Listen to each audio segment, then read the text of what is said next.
I'm going to walk you through the buttons and functions on your simple touch controller. To start with, you want to power the controller on by pressing the power button.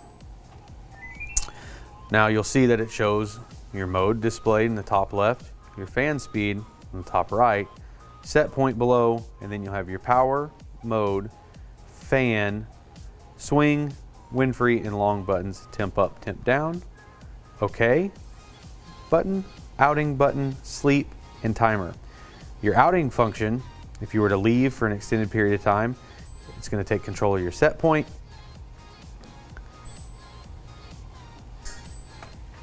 As you'll see in the top right icon, it shows that you're away. So it takes control of the set point and the unit. We're going to press it again to remove it.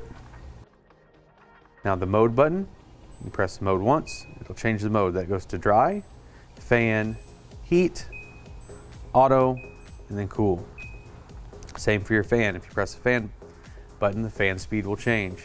Low, medium, high, and auto. If you're using this controller on a wind free, if you press the wind free, it'll go through the wind free function.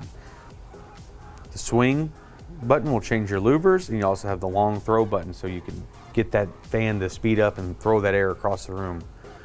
Temperature up, temperature down to change your set points. Power button to turn it off. Thank you. For service manuals and other documentation, please visit our website at samsunghvac.com or use our Samsung HVAC mobile app to download any technical documentation. Thank you.